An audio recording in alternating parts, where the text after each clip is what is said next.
प्रिय दोस्तों, आज जब हम हमारे क्लरिशन संचार केंद्र रांची के पवित्र बाइबल शिक्षण के चौथे एपिसोड में आते हैं, हम सब परिवार इस पवित्र बाइबल शिक्षण में आप सबों का हार्दिक अभिनंदन करते हैं। हमने तीसरे एपिसोड में सुना कि किस तरह हमें पवित्र बाइबल में अपना विश्वास रखना चाहिए। आज हम उसी को सिलसिलेवार रूप में बातें करेंगे। पिता परमेश्वर का पवित्र बाइबल में सर्वोच्च चरित्र है और वह लोगों के अच्छे और बुरे का उपयोग अपनी मुक्ति की योजना को करने के लिए करता है। प्रिय दोस्तों, पिता परमेश्वर का पवित्र बाइबल में परम चरित्र है। परमेश्वर पवित्र बाइबल में सर्वोच्च नायक है। ईश्वर पवित्र बाइबल की कहानियों में निहित रूप से मौजूद हैं और यह वह है जो पवित्र बाइबल में निहित शब्दों से संबंध और सुसंगतता देता है। यह सच है कि पुराने नियम के कुछ अंश हमारे लिए पढ़ने में सुखद नहीं बनाते, अपितु ईश्वर का हर जगह मौजूद है।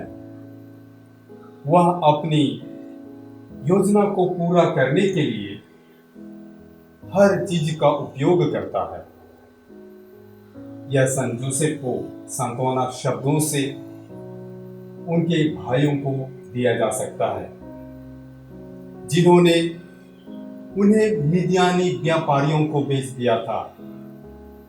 भगवान ने आपको पृथ्वी पर एक कई जीवित लोगों को जीवित रखने के लिए मुझे भेजा था।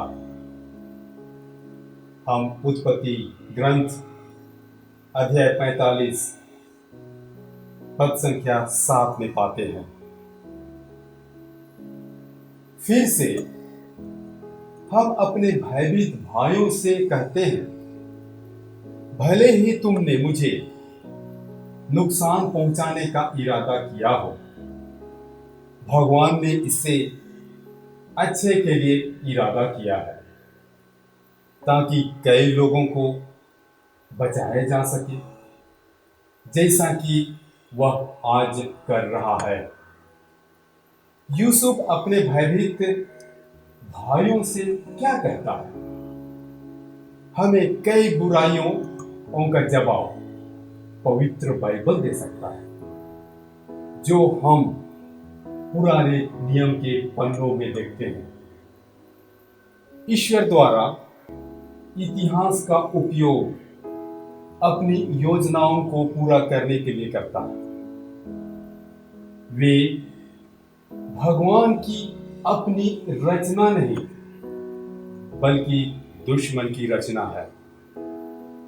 भगवान उनका उपयोग करता है। भगवान इतिहास में खुद को प्रकट कर नियंत्रित करता है और इसकी पुष्टि करता है। बाइबल अन्य पुस्तकों से अलग है, क्योंकि इसमें ईश्वर वही है जो सीधे या अपने चुने हुए सेवकों जैसे आर्या बालम के माध्यम से बोलता है। दूसरी बात, पवित्र बाइबल अन्य पुस्तकों से अलग है, क्योंकि हम पवित्र बाइबल में जो कुछ भी पढ़ते हैं उससे पता चलता है कि परमेश्वर ने लोगों के साथ कैसे संवाद किया। जब परमेश्वर ने खुद को मूसा के सामने प्रकट किया तो उसने उससे कहा, मैं वह सर्वशक्तिमान ईश्वर हूं जिसने इब्राहिम, इसहाक और याकूब को दर्शन दिए थे, किंतु मैंने उन पर अपना प्रभु नाम नहीं प्रकट किया। परमेश्वर का वचन उन लोगों के माध्यम से बोला जाता है जो उसके चुने हुए प्रजा है या उसके दूतगण है। परमेश्वर का शब्द उनके मुंह में डाल दिया जाता है। परमेश्वर उनके मुंह से बोलते हैं।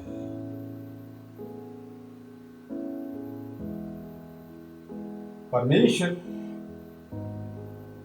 मूसा और हारून से कहता है कि जो उसके प्रतिनिधि के रूप में फिरौन को भेजे गए थे, अब जाओ, मैं बोलने में तुम्हारी सहायता करूंगा और तुमको जो करना है उसे बताऊंगा। तुम उसे बात करना और उसे समझाना कि क्या करना है। मैं बोलने में तुम दोनों की सहायता करूंगा और जो करना है उसे बता दूंगा।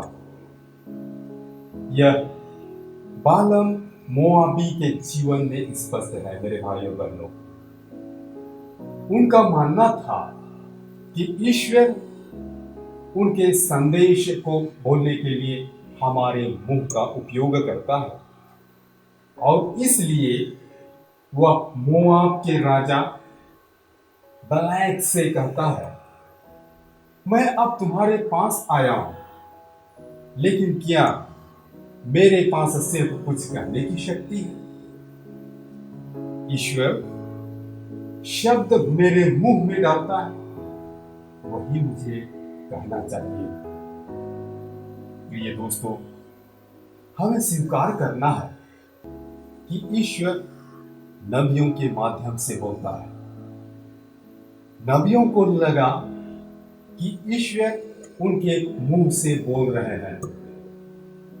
यिर्मयाह अध्याय 19 में इन शब्दों को अपने अनुभव से बताते हैं और कहते हैं कि प्रभु ने हाथ बढ़ाकर मेरा मुंह स्पर्श किया और मुझसे यह कहा, मैं तुम्हारे मुंह से अपने शब्द रख देता हूं।